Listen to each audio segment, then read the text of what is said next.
At my son's wedding, I noticed my name tag said kitchen guest. Everyone else had theirs printed in gold. I smiled, pretending not to notice, and walked toward the sound of music and laughter. The scent of lilies and champagne filled the air, but all I could smell was humiliation. I'm glad to have you here. Follow my story until the end and comment the city you're watching from so I can see how far my story has reached. The reception hall at the Riverstone Hotel was dazzling. Chandeliers, crystal glasses, soft jazz playing. I'd helped pay for every detail.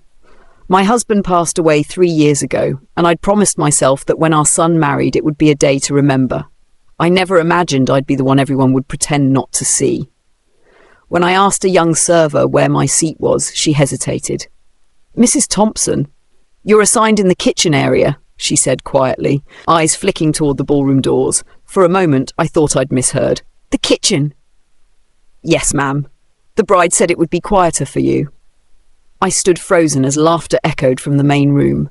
Through the open door, I could see the tables, white linens, roses, silverware sparkling under the lights. My son was there, smiling as his new wife raised a toast. He didn't even glance toward me. I sat down at a small staff table near the swinging kitchen doors.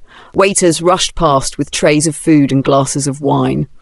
A dishwasher hummed somewhere in the back. No one looked at me, though a few gave polite nods as they passed. I folded my napkin neatly on my lap, pretending this was perfectly normal.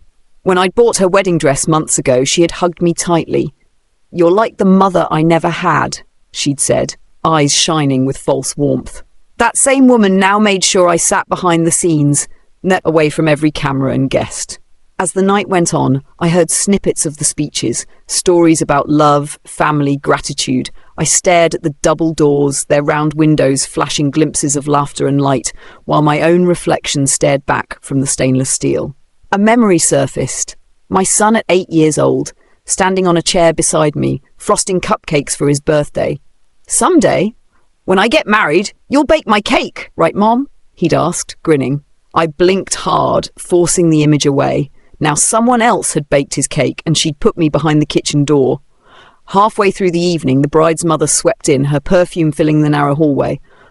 "Oh, Mrs. Thompson, there you are," she said brightly. "We thought you might prefer a quiet place to sit. The party can be so overwhelming." Her smile didn't reach her eyes. I nodded, polite. "Yes, very thoughtful of you." She didn't notice my tone. Or maybe she didn't care. "Enjoy your meal," she said, turning away.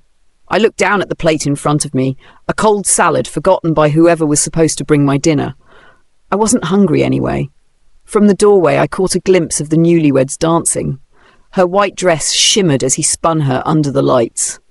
My son's hand rested gently on her back, the same way his father used to guide me across a dance floor. My chest tightened, but I sat perfectly still. When the band started a new song, a waiter passed by and whispered, "You can go inside now if you want." I shook my head. "No, thank you. I have a better view from here." He gave me a puzzled look but said nothing. At that moment, I took out my phone, scrolled through the payment confirmations, and found the line that said "Final balance, reception catering honeymoon package." I smiled softly. My late husband had left me enough to help our son start his new life. But maybe he didn't need my help after all. I opened the catering app and pressed cancel payment. Then another for the honeymoon suite. My finger didn't shake once. The sound of laughter from the ballroom faded behind the buzz of my phone. By the time the bride threw her bouquet, my part in the wedding had already vanished. No arguments, no scenes, just quiet clicks. They had sat me in the kitchen. I sat with my dignity, and before the night was over, I ended everything they'd taken for granted. The next morning, sunlight spilled through my kitchen window, glinting off the half-empty champagne glass I'd brought home from the wedding, the same one a waiter had handed me as if out of pity. I hadn't slept much. My dress still hung over the chair, faint traces of perfume and humiliation clinging to the fabric. I stirred my coffee slowly, listening to the clock tick. Each second sounded like the echo of last night's applause I was never meant to hear. I checked my phone. No messages from my son. Not even a "did you get home safe?" For a mother who raised him alone after his father's passing, that silence was louder than any insult. I scrolled through social media out of habit, and there it was, the wedding post. Hundreds of likes, smiling faces, a caption that read, "The happiest day of our lives." I zoomed in on the photo. The ballroom glowed golden. The bride sparkled in lace and diamonds. My son looked proud, exhausted, completely absorbed in his new life. I wasn't in a single frame, not even the group shots, not one. It was as if I'd been edited out, erased from the story I helped build. I set the phone down and stared at the empty space across the table. For 30 years, that seat had belonged to my husband, George. He'd always said our son had his mother's heart. Patient, loyal, forgiving. I wondered what he would have thought if he'd seen his only child let me sit by a kitchen door while strangers toasted to family. The refrigerator hummed softly. A breeze stirred the lace curtains. The house was quiet, too quiet, like it was holding its breath, waiting for me to break down. But I didn't cry. Tears had never changed anyone's conscience. Instead, I opened my notebook, the one where I'd written every expense for the wedding. Flowers, cake, band, photographer, venue, deposit. Each line was a reminder of how much I'd given. Not just in money, but in faith. Faith that this family I helped create would one day protect me the way I had protected them. Around noon, my phone finally rang. My son's name flashed on the screen. For a second, my heart jumped, the way it always did when he called. I answered softly. "Hi, honey." "Mom," he began, his voice rushed, uneasy. "There's a bit of an issue with the hotel. They said something about the payment being declined. Did you maybe—" "I cancelled it," I said calmly. There was silence on the other end. I could almost hear him blinking in confusion. "You cancelled it?" "Yes," I replied. "And the catering and the honeymoon suite. I figured since I was seated in the kitchen, my name didn't belong on the bills either." He stammered. "Mom, that's not fair. You know how expensive everything was." "Maybe there was just a mistake," I interrupted. "Yes, there was, but not on the invoice." I didn't raise my voice. I didn't need to. Each word came out clean, clipped, measured. Years of motherhood had taught me how to discipline without shouting. He sighed heavily. "Look, maybe there was some misunderstanding. Amber thought you'd prefer somewhere quieter. She meant well." "Did she?" I asked, because she seemed perfectly comfortable letting the photographer capture every smiling face except mine. He didn't answer. The silence between us stretched thin, brittle. Finally he muttered, "You embarrassed us, Mom. People noticed you weren't at the table." I let out a soft laugh, small and sharp. "Good, then maybe they'll remember me after all." He hung up soon after. No apology, no remorse, just the click of a man closing the door on his own mother. I sat there for a long time, tracing the rim of my coffee cup, thinking about the woman I'd seen in the mirror the night before. Tired eyes, silver hair pinned too carefully. A woman who had spent decades blending into the background so others could shine. Maybe being invisible was easier. But last night proved that even silence has its limits. That afternoon, I opened the cedar chest in my living room. Inside were photos, birthdays, graduations, holidays. My son as a baby in George's arms. The first family eclipse at Monroe. Our Christmases before his wife started hosting her own. I laid them all out on the floor, each picture a reminder of who I used to be in his world. Then I took out a blank envelope and wrote a note. Just one sentence. "You may have taken my seat at your wedding, but not my self-respect." I slipped it inside a small box and sealed it with tape. Along with it, I placed the cancelled receipts, the payment records, and one of the gold-embossed invitations that read, "Together with their families." I smiled at that line. Their families. How neat it looked in print, how false it had become. Outside, the sky was turning pale blue. Somewhere downtown, the newlyweds were probably posing for post-wedding brunch photos, basking in their perfect day. I hoped they smiled wide because the world was still watching. As for me, I brewed a fresh pot of tea, opened the window, and let the cold air fill the house. I wasn't angry anymore, just clear. Clear about where I stood, not in the kitchen, not behind a door, but right in the quiet centre of my own peace. The following week, the silence between us became a wall. My son didn't call again, and I didn't reach out either. The house settled into a strange rhythm. Quiet, but not lonely. I cooked small meals for one, watered the plants, and listened to the radio instead of the news. Every so often I'd glance at the wedding invitation still sitting on the counter, its gold edges curling slightly from spilled coffee. I couldn't bring myself to throw it away yet. On Wednesday morning, there was a knock on the door. Through the glass I saw her, Amber, the bride. Her perfect blonde hair was tied back and she wore a cream coat, the kind that made her look like she'd just stepped out of a magazine. For a second, I considered not opening the door, pretending I wasn't home. But curiosity won. I unlocked it slowly. "Mrs. Thompson," she said, her tone light but careful. "Can we talk?" I nodded and stepped aside. She walked in, glancing around as if she expected to find the cameras still rolling. "You have such a cosy place," she murmured, touching the framed photo of George on the mantel. "It's so quaint." I motioned toward the sofa. "Have a seat." She perched on the edge, legs crossed, hands folded. "I wanted to come by because there's been a bit of tension," she began. "Wade told me about the payments, and I just wanted to clear the air." "Go ahead," I said quietly. She hesitated, her smile tightening. "I know the seating situation at the wedding wasn't ideal, but there was a mix-up. The planner must have assigned me to the kitchen," I interrupted softly. Colour crept up her neck. "It wasn't like that. We thought maybe you'd want somewhere quieter, away from the noise. You seemed tired." I met her gaze and held it until she looked away. "I was tired," I said. "Tired of being treated like an afterthought." She shifted uncomfortably. "I just hope we can move forward. Wade and I are starting our new life, and it would mean a lot if you could be supportive." I smiled faintly. "Supportive?" I repeated. "You mean financially?" Her face froze. She hadn't expected that. "No, I didn't." I leaned forward slightly. "Amber, I've been supportive since the day you joined this family. I paid for your wedding, your honeymoon, even the dress you wore when you decided I wasn't fit to sit among my own guests. So forgive me if I need some time to redefine what support means." For a moment, neither of us spoke. The clock ticked in the background, sharp and steady. She finally stood, smoothing her coat. "I didn't come here for a fight," she said. "Good," I replied, "because you wouldn't win." Her lips parted, but no words came. She turned toward the door, muttering something about misunderstandings and letting things go. I followed her out to the porch. The November air was cool, crisp enough to sting. Before she reached her car, I said quietly, "Amber." She turned. "Next time you host a celebration," I said, "make sure the people you step on aren't the ones holding the floor up." She didn't reply, just got in the car and drove away. When the sound of her engine faded, I closed the door and exhaled. My hands were steady. No trembling, no anger. Just calm.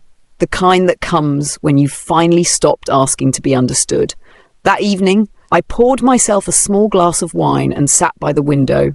Across the street, my neighbours' kids were decorating for Christmas, stringing lights and laughing.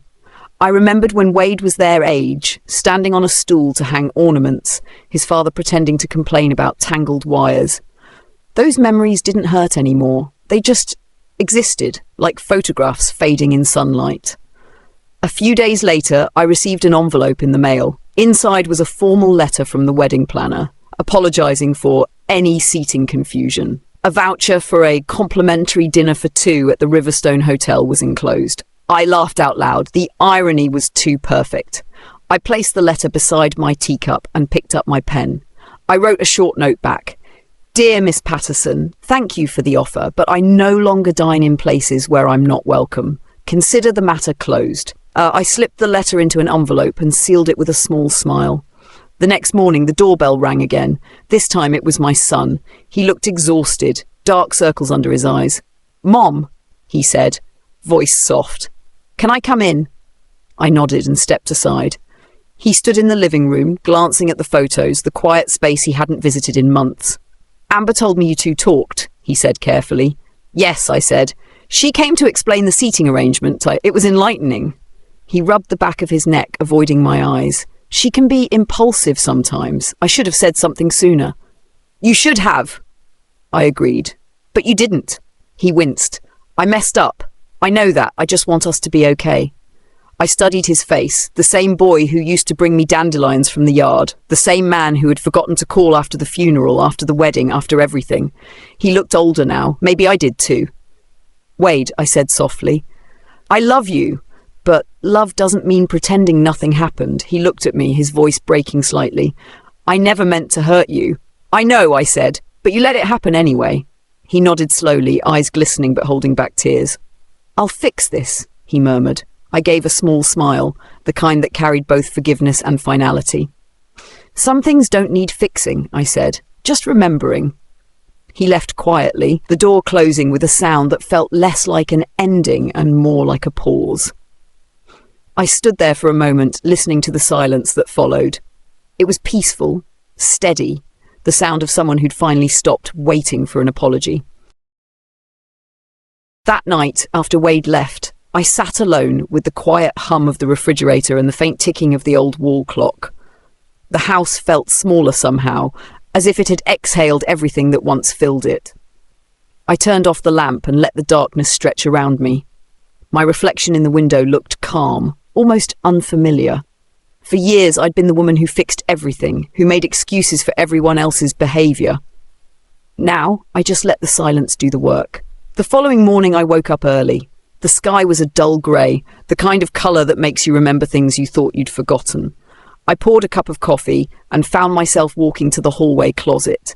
Inside were boxes I hadn't opened in years, George's work papers, our wedding album, Wade's old school drawings. I sat on the floor, cross-legged, surrounded by a life that used to mean everything. I opened a photo album, and there we were, our first home, Wade's first bike, Christmas mornings full of wrapping paper and laughter. George had been the steady one, always reminding me that family was the most important thing. They'll need you even when they don't say it, he used to tell me. I smiled sadly. Maybe he was wrong about that part. As I flipped through the pages, a folded letter slipped out. It was from George, dated the year before he passed. The paper was yellowing at the edges. His handwriting was still neat, steady. If I'm gone before you, don't let loneliness make you small. Keep your dignity. It's what makes you you. I held that letter for a long time. His words were quiet but sharp, like light breaking through dust. He always knew what to say. I placed the letter on the coffee table next to a framed picture of him in his old fishing hat and whispered, I didn't forget, George. I just lost my place for a while. Later that afternoon, I went out for groceries. At the store, I ran into Mrs. Keller from down the street. She smiled warmly. I saw the photos from the wedding, she said, patting my hand. You must be so proud. I paused for a heartbeat, then returned the smile. I was proud, I said. Now I'm just grateful it's over. She looked puzzled, but I didn't explain. Not everything needed explaining. When I came home, I put the groceries away and sat by the kitchen table, the same place where I'd once planned my son's rehearsal dinner menu. The same table where I'd signed the catering checks, thinking I was helping him start a life of his own. Instead, I just bought my own humiliation. I poured myself a glass of water, stared at the condensation sliding down the side, and thought about every small moment that had led to this point.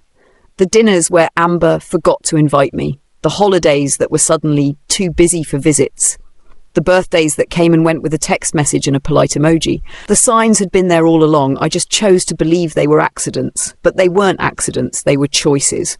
And now I was making mine. That evening, I called my lawyer, Mr. Harris, an old friend of George's. He answered on the second ring. Loretta, it's been a while, he said. I know, I replied. I just need to make some adjustments to the will. Nothing complicated, just updates. He didn't ask for details, only said, Of course, I'll prepare the paperwork. When I hung up, I felt lighter, not out of spite, out of clarity. It wasn't revenge, it was reclamation. The next day I walked into town, stopped by the bakery and treated myself to a slice of lemon pie. I sat near the window watching families pass by, mothers holding toddlers, couples arguing playfully over coffee orders.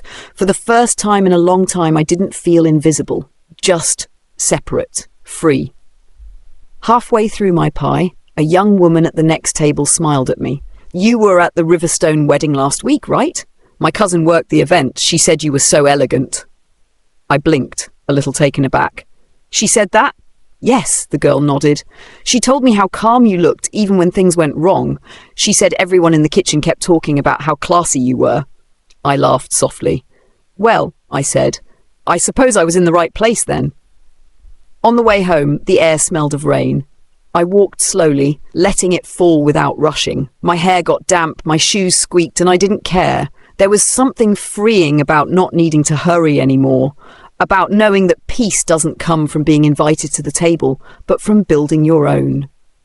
When I reached the house, the mailbox was full. Inside were letters, thank you notes from the wedding guests, most of them addressed to Mr. and Mrs. Wade Thompson. I left them unopened on the counter. They weren't mine to read. That night, I sat by the fireplace with George's letter beside me. The flames flickered softly, casting shadows across the room. I whispered his words again under my breath. Keep your dignity. I thought about Amber's painted smile, my son's uneasy voice, the quiet kitchen where I'd sat during the wedding. They were all part of a lesson I hadn't asked for, but one I clearly needed. I wasn't angry anymore. I wasn't even sad. Just awake to the fact that I could walk through a storm, lose everything familiar, and still come out standing.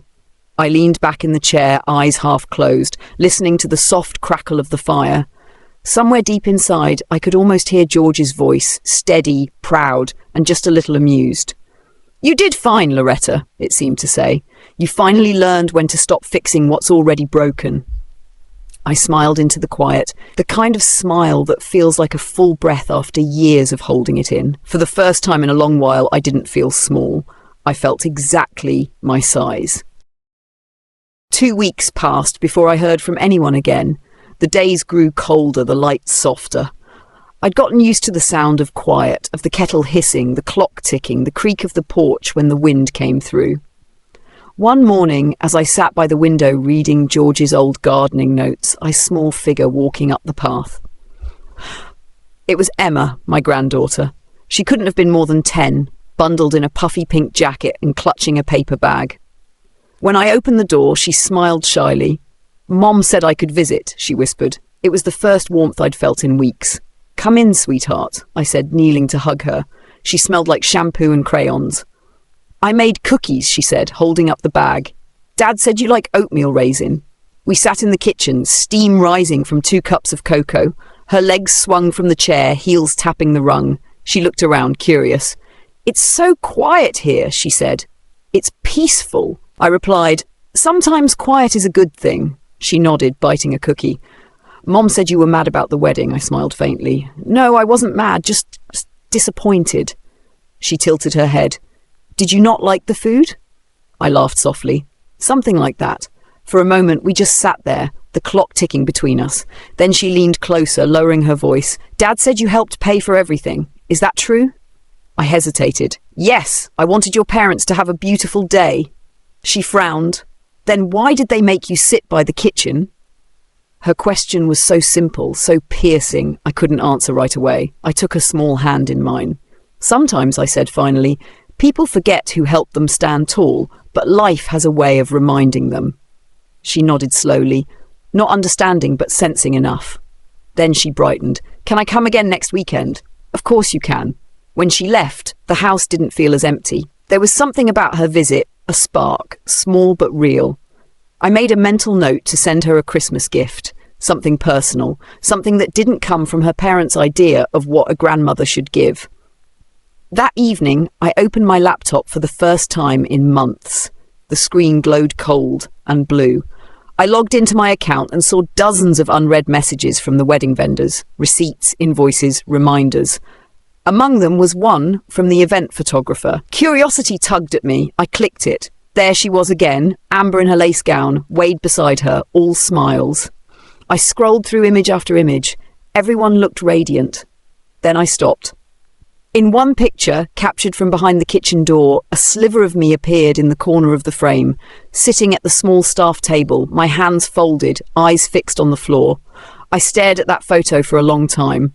It wasn't anger I felt anymore, just recognition. The truth had been documented. They could frame their happiness however they wanted, but the real story was right there, in that corner of light and shadow. I downloaded the image and printed it. When the paper came out, I wrote a single line beneath it in neat handwriting, the moment they forgot who raised them. Then I placed it in an envelope addressed to myself and tucked it into the same box with George's letter. Some reminders are worth keeping. The next morning, Mrs. Keller stopped by with a pie. You have visitors, she whispered with a grin. Through the window, I saw Wade's car pulling up. He got out first, followed by Amber. She looked nervous, holding a small bouquet of lilies, the same kind I'd chosen for the wedding centerpieces. I opened the door before they could knock. "Mom," Wade said, his tone careful. "Can we talk?" I stepped aside, gesturing for them to come in. They sat together on the couch, too close to each other, like they needed to stay aligned. Amber spoke first. "I came to apologize," she said, her voice brittle. "Things got out of hand that day." I looked at her steadily. "Out of hand?" She nodded quickly. "I never meant for you to feel excluded. It was just there was so much happening. Mistakes were made." Wade added, "We both handled it badly. I should have said something sooner." I took a slow breath. "You're right," I said. "You should have." Amber swallowed. "We were hoping we could move past it. Maybe have dinner sometime?" The tone, the phrasing, it all sounded rehearsed. I realized she wasn't here out of guilt. She was here because she needed something. I glanced at the lilies on the coffee table. "Those are lovely," I said. "You remembered what kind of flowers I like." Amber relaxed a little. "We thought they might cheer you up." "They do," I said, standing up, "but I'm afraid they're the wrong kind of peace offering." Her smile faltered. "I don't understand." I met her eyes.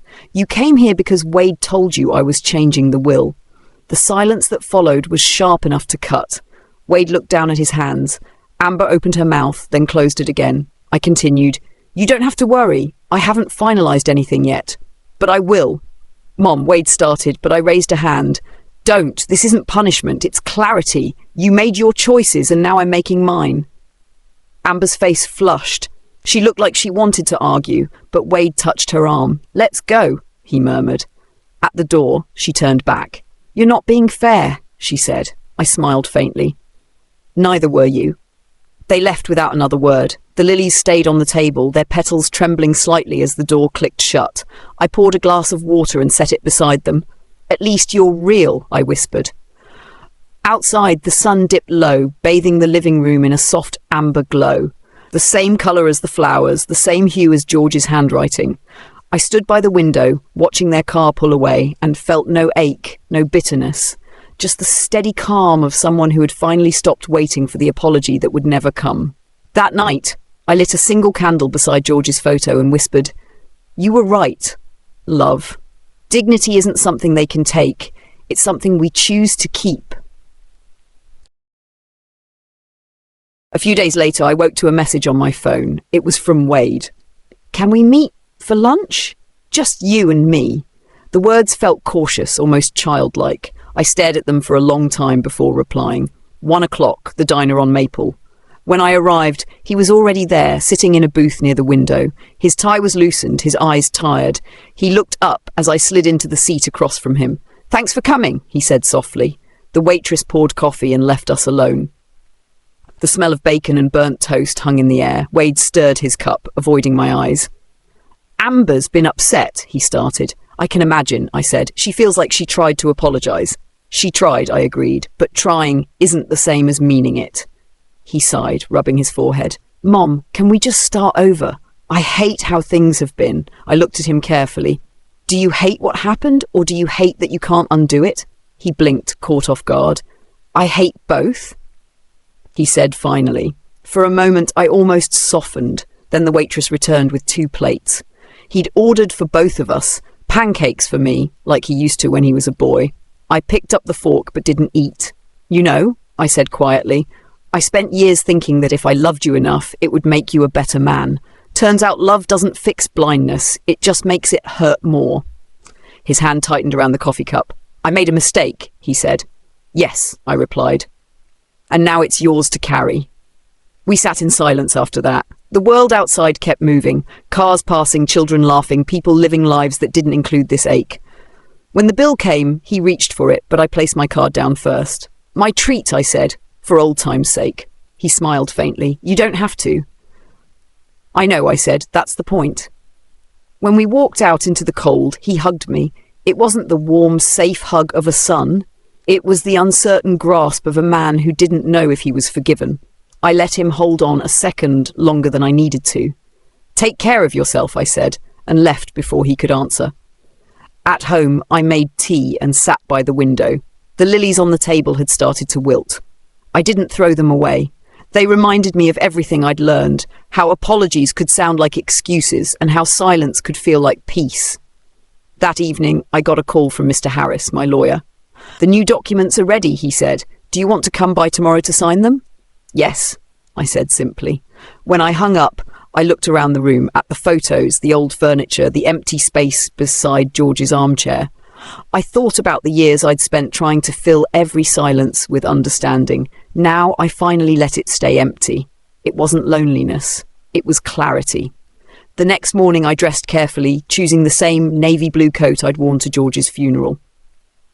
Not out of sadness, but because it reminded me of how far I'd come since that day. When I arrived at Mr. Harris's office, the papers were already laid out. He explained everything. Simple, straightforward. My estate would now go to a scholarship fund in George's name, for students from working families.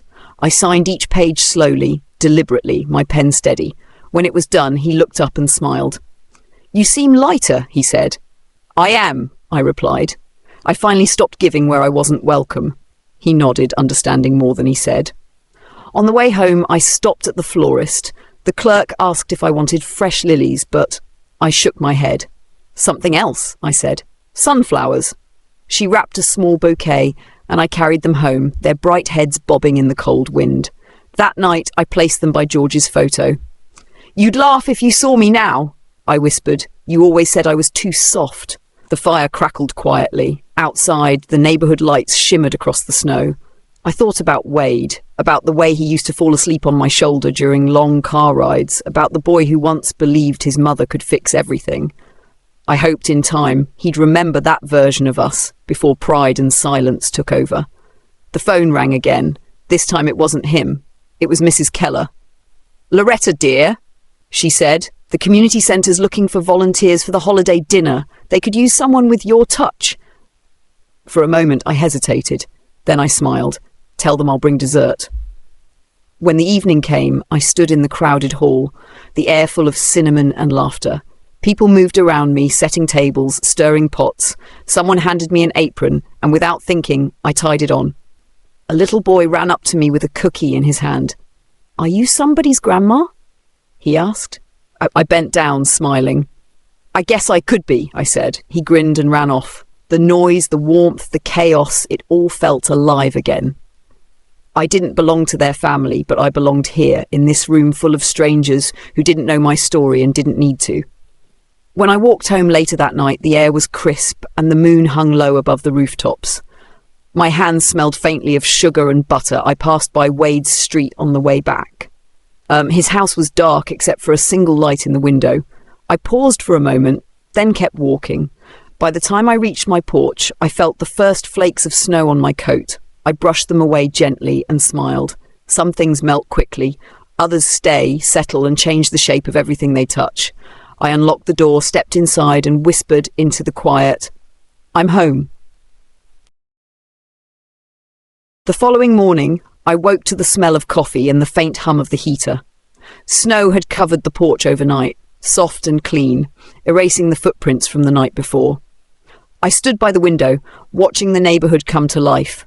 Children dragging sleds, dogs barking in the distance, smoke curling up from chimneys. It was the kind of morning George used to love. I brewed another pot and sat at the kitchen table, my notebook open beside me. The to-do list for the holiday dinner was neatly written. Apple pie, cranberry cake, rolls.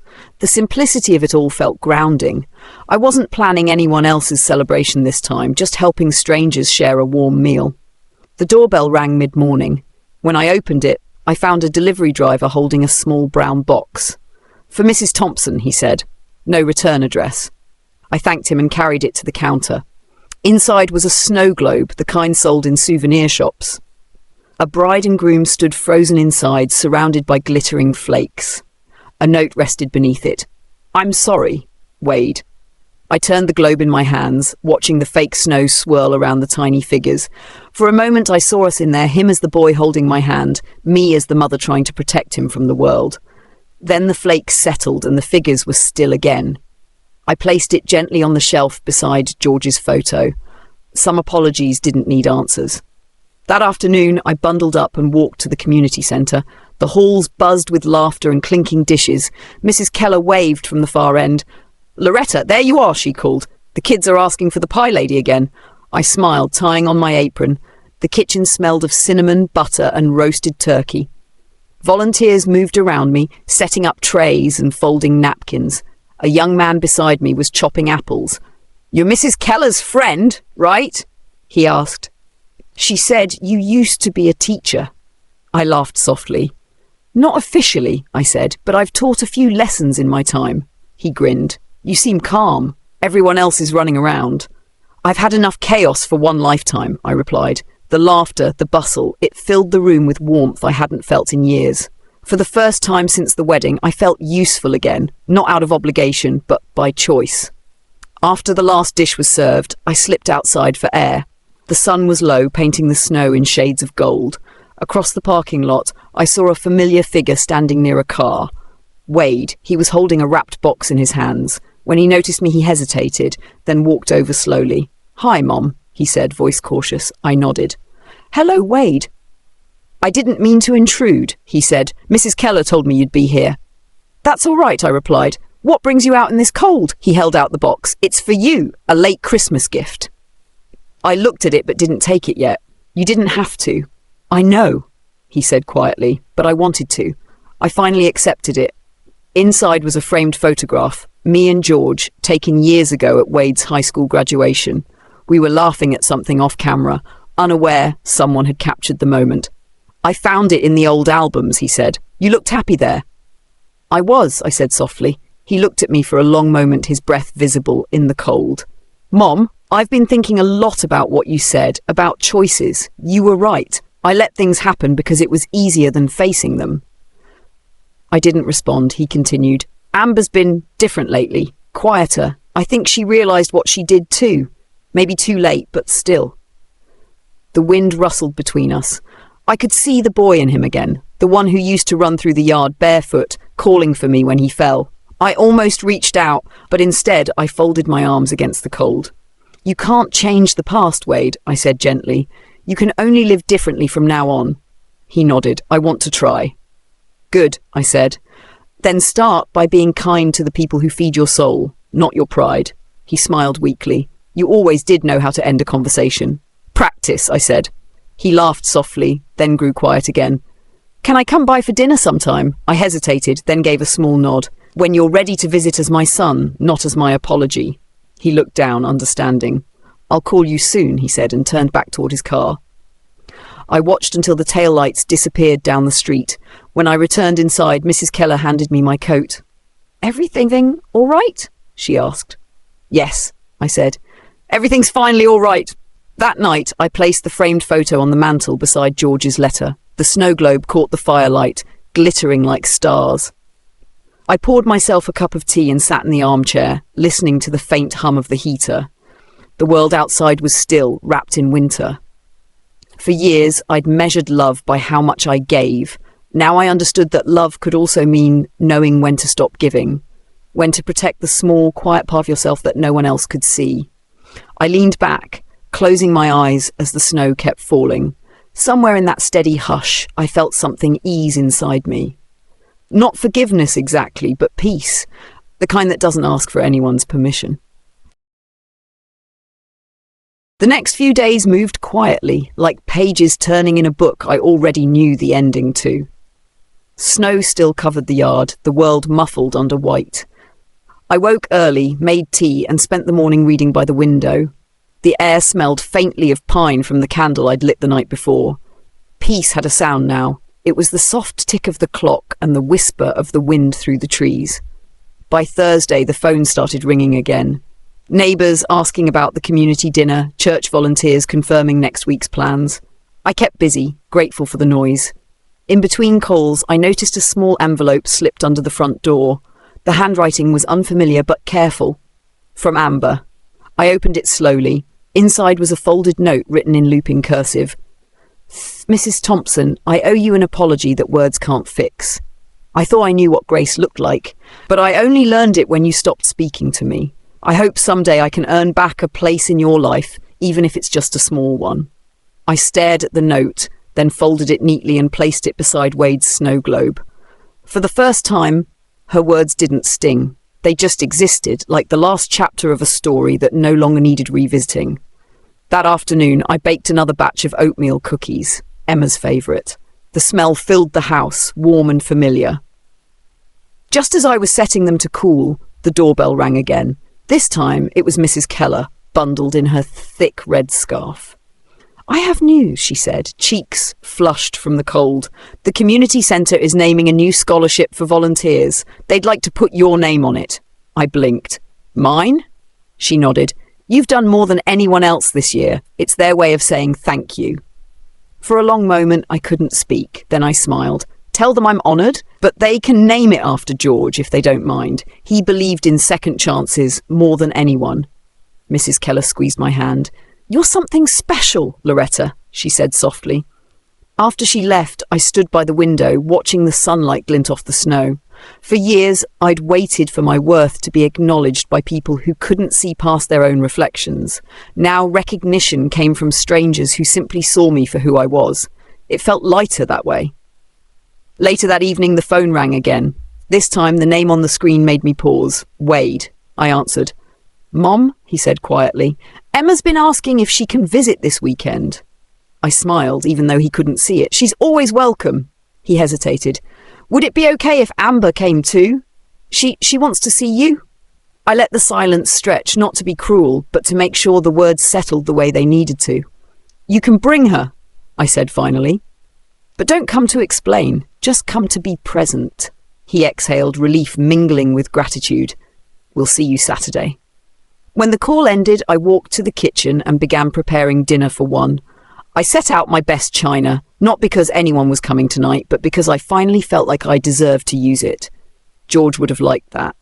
Saturday arrived cold and bright. I woke early to the sound of birds tapping at the frosted window. By noon, I'd finished setting the table, simple, warm, enough for four. At exactly 2, a car pulled up outside. Through the window, I saw Wade helping Emma out, Amber trailing behind, her eyes lowered. When I opened the door, Emma rushed in first, hugging me so tightly I almost lost my balance. "Grandma, I brought you a picture I drew," she said, waving a paper covered in crayon hearts. "It's beautiful," I whispered, kneeling to hug her back. Wade stepped in next. "You look good, Mom," he said quietly. "I feel good," I replied. Amber lingered near the doorway, clutching her gloves. "Thank you for letting us come," she said. I motioned for her to come inside. She stepped over the threshold like someone entering a church, hesitant, unsure if she was welcome. The house smelled of cinnamon and coffee. Emma's laughter filled the air, light and innocent, a sound that didn't belong to the past. Amber took off her coat and looked around. "Your home is lovely," she said softly. "It's been the same for 30 years, I replied. "It just feels different now." She nodded, twisting her gloves in her hands. Wade stood quietly beside her, watching us both. The silence between us wasn't sharp anymore, just heavy, like a blanket that had finally stopped smothering. I gestured toward the table. "Sit, the soup's still warm." They followed me into the dining room. For a moment, no one spoke. Only the sound of spoons against bowls filled the air. Emma chatted about school, her art projects, a Christmas play she was excited for. I let her talk. The room felt alive again. Halfway through the meal, Amber set her spoon down. "I wanted to thank you," she began, "for letting us come. I wasn't sure you'd say yes." I met her eyes. "People deserve chances," I said, "but they also need to understand the cost of wasting them."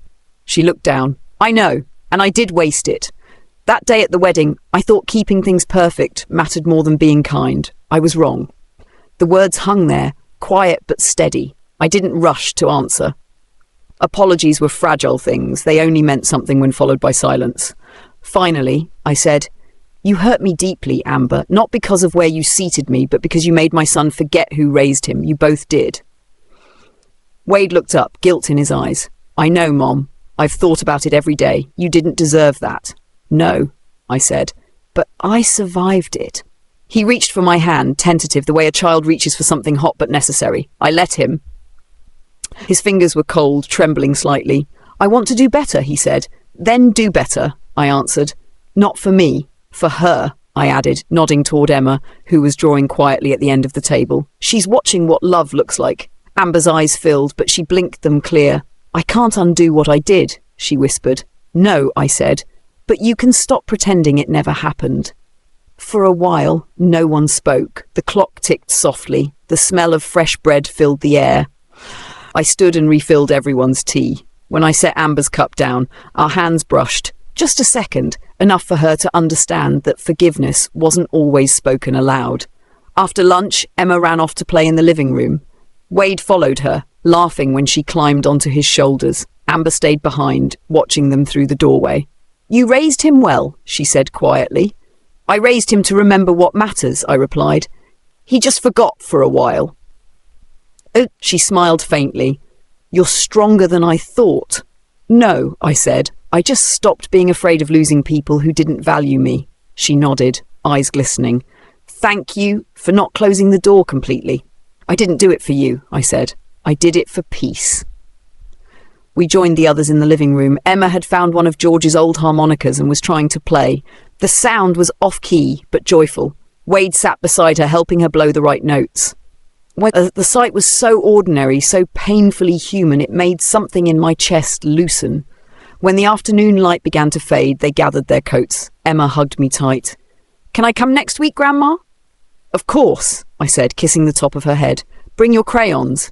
Amber stood by the door, holding the bouquet of wilted lilies she'd brought. I'll see you soon, she said. Take care, I replied.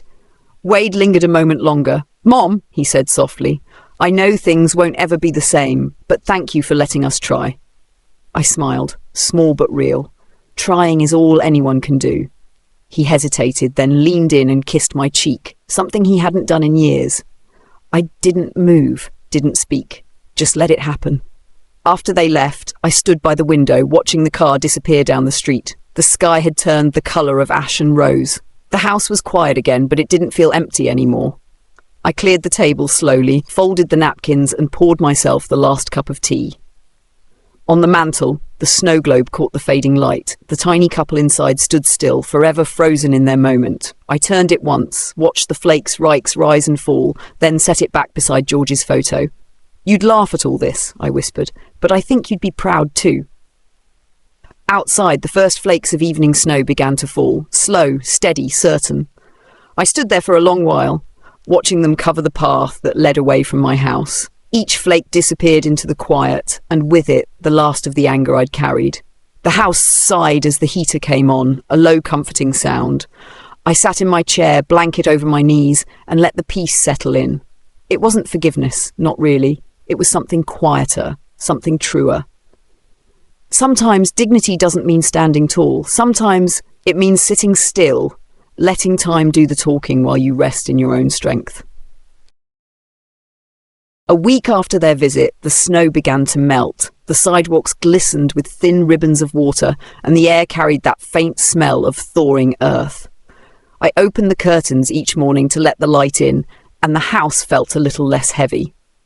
On the counter sat a new envelope, this time from the community centre. Inside was a formal letter announcing the scholarship fund in George's name. The printed words were simple, in honour of kindness quietly given. I placed the letter beside his photo. You'd like this, I murmured. Something that gives without asking anything back. The next few days passed quietly. I spent my time cleaning drawers, sorting old things. A life leaves traces in every corner. Receipts, postcards, birthday cards written in childish handwriting. I kept the ones that mattered and threw away the rest. There was peace in the sound of paper being folded, the finality of a drawer closing. On Friday evening, I lit the fireplace and sat in the armchair with a cup of tea. Outside, the world was still a shade of blue, caught between winter and spring. I thought about how much had changed in so little time, how something as small as a wedding seat could unravel years of silence and rebuild them into something honest. The phone rang just as the fire cracked. I picked it up. Grandma? It was Emma's voice, bright and breathless. Mom said I could call you. I wanted to tell you I got an A on my art project. That's wonderful, I said, smiling. What did you draw? A family, she said proudly, but not just people. I drew their shadows too, so no one would be left out. My throat tightened. That's beautiful, sweetheart. Can I show you when we visit next week? I'd love that, I whispered. After we hung up, I sat for a long while, the phone still in my hand. That small voice had cracked something open in me, something tender and whole. Maybe all the things I'd lost had made space for this, for her, for peace that felt earned. The next morning I walked to the florist. Something for early spring, I told the clerk. She handed me a bundle of tulips, pale pink and yellow. When I got home, I placed them in a vase by the window where the snow globe used to sit. I'd put the globe away in a box that morning. It had served its purpose. Some memories are better kept at a distance. Later that day, Wade called. His voice was steady, softer than it used to be. "Mom," he said, "I wanted you to know we've been talking a lot about everything, about how we treated you." "I'm glad," I said. "I can't change what happened, but I can make sure Emma never sees us treat anyone that way again." "That's all that matters," I replied. He hesitated. "Amber wanted me to ask if you'd come by for dinner next weekend. Nothing fancy, just us." I didn't answer right away. I thought of her letter, of her trembling hands that day, of how easy it was to break trust and how long it took to rebuild it. "Maybe," I said finally. "Let's see how the week goes." He didn't press. "That's fair," he said. "We'll be here." When the call ended, I walked to the back door and stepped outside. The snow had melted enough for patches of grass to show through, damp and green. I breathed in the sharp air and looked toward the horizon. Everything looked smaller from here, quieter, manageable. That night, I pulled out the photo album again. There was one picture I hadn't noticed before, George holding baby Wade at the lake, both of them squinting in the sun. I traced the outline of their faces. "You'd be proud of him," I whispered. "It took a while, but he's finding his way." The fire burned low, and I let the pages fall closed. There was nothing left to fix. No words left unsaid. The next morning, I dressed and went into town. At the diner, the waitress greeted me by name. "The usual?" she asked. "Yes," I said, taking my seat by the window. I watched as the streets slowly filled with people, ordinary lives moving on, unaware of the small victories happening in quiet houses like mine. Halfway through breakfast, I felt a calm I hadn't known in years. I realized I wasn't waiting anymore, for apologies, for validation, for a seat at anyone's table. My table was enough. When I got home, the light was fading again. I lit a single candle on the kitchen counter, not for mourning, but for memory. The flame flickered, soft and alive. I whispered into the stillness, "Thank you, George, for teaching me that silence doesn't mean surrender. It means strength." As the night deepened, I stood by the window, looking at my reflection in the glass. The lines on my face told a story no one could erase, one of love given freely, of respect reclaimed quietly. Outside, the last of the snow was melting. The path leading from my door was clear again. For the first time in a long while, I wasn't looking back. I was ready to step forward, steady, alone, and at peace. The following week came quietly, the kind that slips in without notice. The air was softer, the snow nearly gone. I spent the morning rearranging the kitchen, wiping down shelves, opening the window just enough to let in the faint smell of thawing soil. The sound of birds returned, tentative at first, then confident. That afternoon, a letter arrived from the community centre. The scholarship fund had officially launched. Inside was a photo from the ceremony.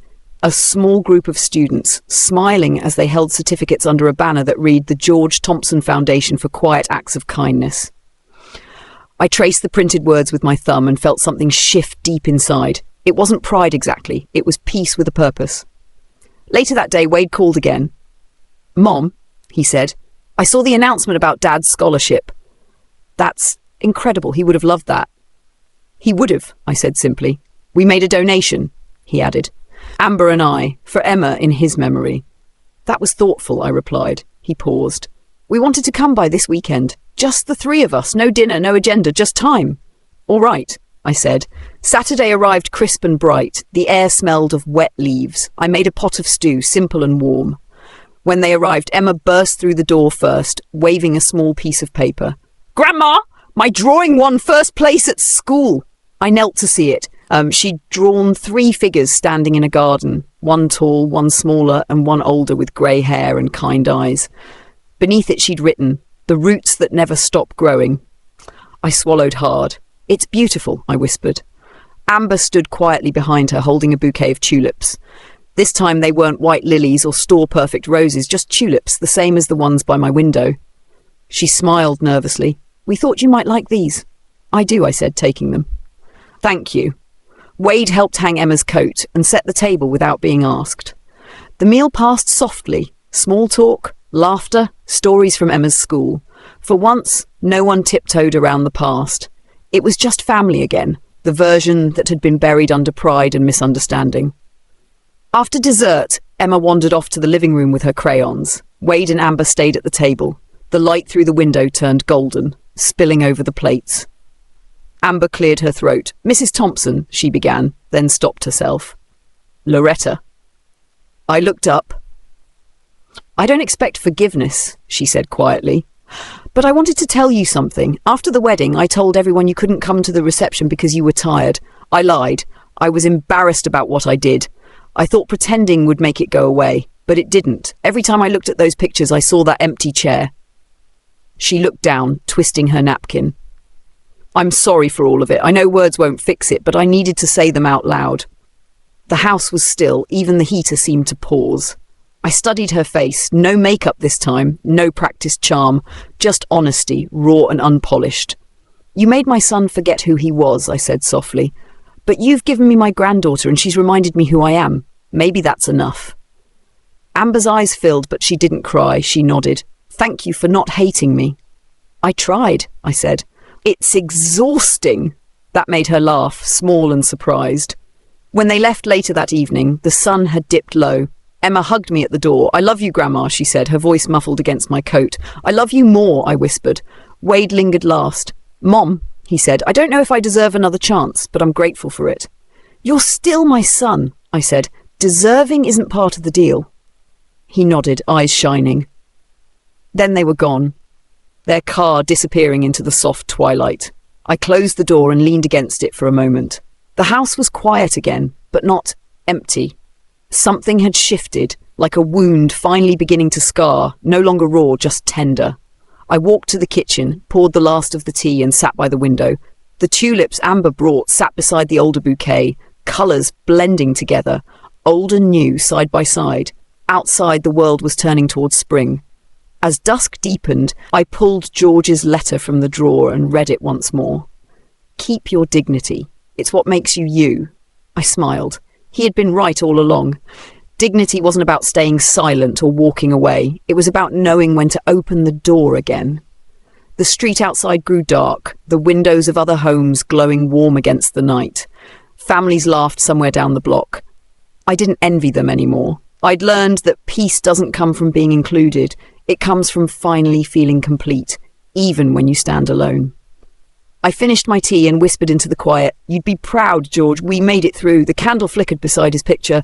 The flame bent, then steadied. I took that as my answer.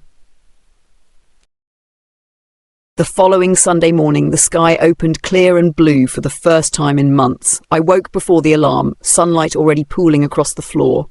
The house was warm, quiet, alive in its stillness. I brewed my coffee, poured it into George's old mug, and stepped out onto the porch. The air smelled of wet earth and new beginnings. Across the street, a young couple was planting flowers. Their laughter carried faintly through the air, the same rhythm George and I once had when we planted the first garden in this yard.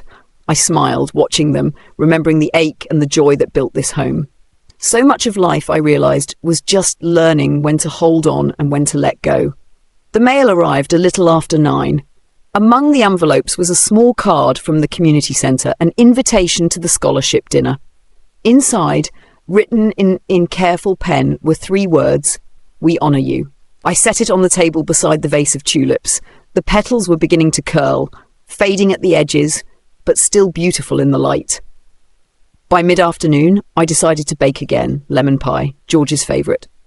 The smell filled the house, bright and sweet. As I whisked the filling, I thought about everything that had led to this quiet moment. The wedding, the hurt, the silence, the slow unravelling of pride. Somehow it had all led me here, to a peace that didn't need anyone's permission to exist. Around 4, there was another knock at the door. When I opened it, Emma stood there holding a small potted plant. Wade and Amber stood behind her, hand in hand. Grandma, Emma said, beaming, Dad said you like sunflowers, so I brought you one. I took the plant carefully. Its single yellow bloom faced the light, stubborn and strong. It's perfect, I said. They came inside. I poured tea, sliced the pie, and for a while, we just talked about nothing and everything. Emma chatted about school. Wade helped me carry plates to the sink. Amber asked if I needed help wiping the counter, and for once I let her. The gestures were small, but they meant everything. After dinner, we moved to the porch. The air had cooled, the first stars appearing above the rooftops. Emma curled up beside me, her head resting on my arm. Wade stood by the railing, looking out over the yard he'd grown up in. It feels smaller now, he said softly. It's not smaller, I replied. You just grew. He smiled at that. Amber reached for his hand, and for the first time I didn't look away. Whatever bitterness had lived inside me had finally burned itself out, leaving only understanding behind. When they left that evening, Emma hugged me one last time. See you next week, Grandma, she said. I'll have cookies waiting, I promised. I watched as their car turned the corner and disappeared into the dusk. The streetlights flickered on, one by one, casting long shadows across the porch. I stood there for a while, the sunflower cradled in my hands, feeling the quiet settle around me again. But this time it wasn't empty. It was full. Inside, I placed the sunflower beside George's photo. His eyes, frozen forever in that picture, seemed to smile. I ran my fingers along the frame. We did it, love, I whispered. The circles closed. I sat down at the kitchen table, the same one where so much had begun and ended. The candle flickered gently beside me, its flame steady and sure. I opened my notebook and wrote a single line. They sat me in the kitchen, but I built my own table. The words looked small on the page, but they carried the weight of everything that mattered. I closed the notebook, exhaled, and felt the kind of peace that doesn't announce itself. It simply arrives and stays. Outside, the night deepened. Somewhere in the distance, church bells began to ring, slow and even. I turned off the lights and sat for one last moment in the glow of the fire. The years of noise and heartbreak had finally quieted. The hurt had turned into wisdom, the silence into strength. When I finally rose to go to bed, I glanced back at the sunflower, its petals still open toward the faint light. It reminded me of myself, aged, a little weathered, but still reaching for warmth. I whispered into the room the same words I'd carried all these years. Keep your dignity. Then I smiled, closed the door behind me, and let the night hold me in its soft, unbroken calm.